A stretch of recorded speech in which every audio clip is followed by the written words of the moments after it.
Good morning. ప్రభువైన యేసుక్రీస్తు వారి పరిశుద్ధ నామములో అందరికీ శుభాలు. ఈరోజు మన అనుదిన ఆత్మీయ ఆహారంగా అపోస్తులైన పౌలు గలతీ సంఘానికి రాసిన పత్రిక 5వ అధ్యాయం 1వ వచనం ధ్యానించుకుందాం. ఈ స్వాతంత్ర్యము అనుగ్రహించి క్రీస్తు మనలను స్వతంత్రులుగా చేసి ఉన్నాడు. కాబట్టి మీరు స్థిరముగా నిలిచి మరలా దాస్యం అను కాడి క్రింద చిక్కుకొనకుడి. చదవబడిన వాక్యంలో బానిసలమైన మనలను యేసుక్రీస్తు ప్రభు స్వతంత్రులుగా చేసి ఉన్నారు అని మనం వాక్యంలో చూస్తున్నాం. మనమందరం కూడా యేసులోనికి, యేసుక్రీస్తు ప్రభు ఇచ్చిన రక్షణలోనికి రానప్పుడు రకరకాల పాపాలకి, బలహీనతలకి బానిసలుగా ఉన్నాం. యేసుక్రీస్తునందు విశ్వాసం ఉంచడం మాత్రమే కాకుండా ఆయన యందు విశ్వాసం ఉంచిన తరువాత ఆయన వాక్యం చెప్పిన ప్రతి బోధలోను మన వాక్యం ధ్యానిస్తున్నప్పుడు మన యొక్క లోపాలు, మన తప్పులు, మన పాపాలు వాక్యం మనకు చూపించినప్పుడు ఒకటి తర్వాత ఒకటి మనం విడిచిపెట్టుకుంటూ క్రీస్తుకి దగ్గరవుతూ క్రీస్తు రూపంలోనికి మారటానికి ప్రయత్నం చేస్తున్నాం. పరిశుద్ధాత్మ దేవుని సహాయంతో ఎన్నో బలహీనతల నుంచి విడుదల పొందాం. ఎన్నో అపవిత్రమైన జీవితాన్ని, పాపపు జీవితాన్ని, దేవునికి ఇష్టం లేని జీవితాన్ని విడిచిపెట్టి దేవునికి ప్రీతికరంగా మారుతున్నాం. ముఖ్యమైన విషయం ఏంటంటే మారిన జీవితాలు మరలా పాత పాప జీవితానికి వెళ్ళిపోతున్నాయి. చాలామంది జీవితాల్లో మారుతున్నారు. ఎప్పుడు మారుతున్నారు? కష్టంలో మారుతున్నారు. జబ్బొచ్చి మంచం మీద ఉన్నప్పుడు మారిపోతున్నారు. మారిపోయి ఒక నెల రోజులు మంచి సాక్ష్యం చెప్తున్నారు, కృతజ్ఞత కూడి పెడుతున్నారు, అంతా బాగుంటుంది. మరలా కొంతకాలానికి ఎప్పుడైతే ఆరోగ్యమో, బలమో, శక్తి అన్నీ వచ్చేసినాయో, మరలా సిక్కవుతాననే భయం లేనంత శక్తి వచ్చిందో మరలా పాత పాప జీవితానికి వెళ్ళిపోతున్నారు. ఒకవేళ పై రూపం మారొచ్చేమో కానీ లోపల హృదయం మారట్లేదు. అదే అపవిత్రత, లేక అదే మూర్ఖత్వం, లేక అదే అవిశ్వాసము, లేక అదే అవినీతి, లేక అదే ప్రేమ లేని జీవితం. అటువంటి జీవితానికి వెళ్ళిపోతున్న వారి గురించి దేవుడు అంటున్నారు, ఎందుకని మీరు అలా మరలా మీ పాత బానిసత్వ దాస్యానికి వెళ్ళిపోతున్నారని. ఇశ్రాయేలీలు దేవునికి విరోధంగా జీవిస్తున్నప్పుడు దేవుని ప్రవక్త అయిన ఇర్మియా ఎంతో భారంతో అక్కడ వాక్యం చెప్పేవాడు. ఇశ్రాయేలీలు చేస్తున్న, అనగా యెరూషలేము, ఈ యోధా ప్రజలు చేస్తున్న దుర్మార్గతను బట్టి రాజైన నెబుకద్నెజరు బబులోను సామ్రాజ్యం అంతటిని వేసుకుని వచ్చి యెరూషలేము చుట్టూరు వారు దండు దిగి యెరూషలేముని నాశనం చేయడానికి సిద్ధంగా ఉన్నారు. ఆ టైంలో దేవుడు అంటున్నారు ఆయన ప్రవక్త అయినటువంటి ఇర్మియా ద్వారా, ఇప్పుడైనా మారు మనసు పొందండి. మీ దేశంలో మీరు శత్రువుల చేతులు అప్పగించబడ్డానికి కారణం ఏంటంటే మీ దేశంలో మీ ప్రజల్ని మీరు ప్రేమగా చూసుకోవట్లేదు.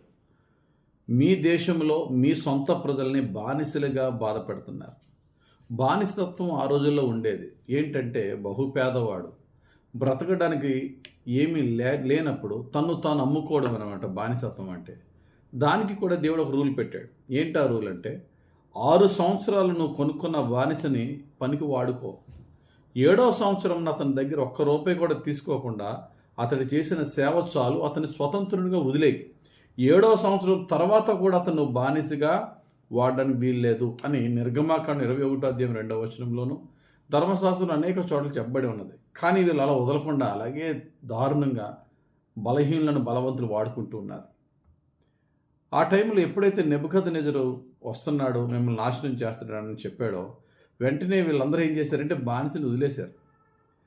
బానిసలు వదిలేసేటప్పటికి దేవుడు వారి పట్ల కటాక్షం చూపాడు. మరి కొద్ది దినాల్లోనే మరలా వారు మనసు మార్చేసుకుని వాళ్ళంతా ఫ్రీగా వెళ్ళిపోతున్నాడు. నిన్న మొన్నటి వరకు నా దగ్గర కూలి పని బానిసగా చేసేవాడు అలా వెళ్ళిపోతే ఎలాగా, ఆడంతా ఫ్రీగా తిరిగితే ఎలాగని చెప్పి మరలా తెచ్చుకుని బానిసత్వంలో పెట్టుకున్నారు. అది వారి సర్వనాశనానికి కారణమైంది. ఇర్మియా గ్రంథం 34వ అధ్యాయం 16వ వచనం, పిమ్మట మీరు మనసు మార్చుకుని నా నామమును అపవిత్రపరిచితిరి, వారి ఇచ్ఛానుసారముగా తిరుగునట్లు వారిని స్వతంత్రులుగా పోనిచ్చిన తరువాత అందరూ తమ దాసీలను మరలా పట్టుకొని తమకు దాసులుగాను దాసీలుగాను ఉండుటకే వారిని లోపరుచుకొంటిరి. వదిలేశారు, నా మాట విన్నారు, మీరు మనసు మార్చుకున్నారు, చక్కగా వారిని స్వతంత్రులుగా వదిలేశారు. కానీ వదిలేసిన కొన్ని రోజులకే మీరు మనసు మరలా తిరిగి మారిపోయి పాత పాప జీవితానికి వెళ్ళిపోతున్నారు. ఈసారి నేనేం చేస్తున్నాను తెలుసా? ఇప్పటివరకు నేను మిమ్మల్ని వార్న్ చేశాను. మిమ్మల్ని శిక్షించడం నాకు ఇష్టం లేక మారు మనసు పొందనని వారం చేశాను. ఇప్పుడు నేను ఖచ్చితంగా బబులోను రాజైన కల్దీల రాజు అయినటువంటి నెబుకద్నెజర్ని మీ మీదకి పంపిస్తున్నాను. అతడు ఏం చేస్తాడంటే, క్రింద అధ్యాయంలో ఉంటుంది, ఆ 34 అధ్యాయం 16వ వచనం నుంచి కింద ఉంటుంది. దేవునికి బలర్పించేటప్పుడు పక్షిని లేక జంతుని వధించి 2 భాగాలుగా విభజిస్తారు. ఒక ముఖ్యమైన వాగ్దానం చేసినప్పుడు, ప్రామిస్ చేసినప్పుడు వధింపబడిన ఆ యొక్క జంతువు మధ్యలోంచి నడుచుకుంటూ వెళ్తారు. అంటే అర్థం ఏంటంటే, నేను మాట తప్పానంటే ఈ యొక్క జంతువుని ఎలా చీల్చేశారో నేను అలా చీల్చివేయబడతానని దేవుడు అంటున్నాడు. మీరు మారు మనసు పొంది పశ్చాత్తాపం పొంది మరలా పాత జీవితానికి వెళ్ళారు కాబట్టి, మీ మాట తప్పారు కాబట్టి జంతువుని చీల్చినట్టుగా నేను మిమ్మల్ని చీల్చేస్తానన్నాడు. సేమ్ అలాగే జరిగింది వారి జీవితంలో. ఈరోజు ఈ వాక్యం వింటున్న ప్రతి ఒక్కరు గమనించండి. మన కష్టంలో, మన ఆపదలో, మన రోగంలో మనం మారు మనసు పొంది దేవునికి విరోధకరమైన విడిచిపెట్టి మన మనసు మార్చుకుని నీతిగా, ప్రేమగా, యథార్థంగా జీవించిన జీవితం ఉంది, మంచిది. దాన్ని చచ్చేంతవరకు మనం కొనసాగించాలి తప్ప వెనక్కి తిరగకూడదు. మరలా మన పాత అపవిత్ర జీవితానికి వెళ్ళామా, దేవుడు చెప్తున్నాడు, ఖడ్గమో క్షామమో భయంకరమైన శిక్ష నీ మీదకి రాబోతుంది, మారమంటున్నాడు. ఆపదలు ఎంతగా కన్నీరు కార్చి ప్రార్థన చేసాం. ప్రభు నన్ను బ్రతికిస్తే చాలు ప్రభు అనుకున్నాం. ప్రభు బ్రతికిచ్చాడు. ఇప్పుడు ప్రభుకి విరోధంగా మాట్లాడి, ప్రభుకి విరోధంగా అవినీతి అపవిత్రతలోకి వెళ్ళిపోతూ రూపాయి డబ్బుల కొరకు డబ్బే ప్రధానమైపోయి, సుఖమే ప్రధానమైపోయిన జీవితం అయిపోతే సుఖపెట్టే దేవుడికి ఎలాగా కష్టపెట్టాలని ఎందుకు తెలియదు.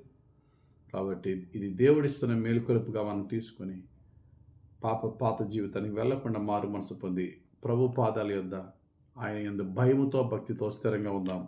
వాక్యం ఎలా బోధిస్తాయో వాక్యం అనుసారంగా మన జీవితాన్ని మలుచుకుందాం. పరిశుద్ధాత్ముడు మన సహాయం చేయను గాక. ఆమేన్. పరిశుద్ధుడు, ప్రేమ కలిగిన తండ్రి, శ్రేష్టమైన వాక్యం మాకు ఇచ్చినందుకు వందనాలు. ధ్యానించిన వాక్యంలో తప్పుగా ధ్యానిస్తే మమ్మల్ని క్షమించండి అయ్యా.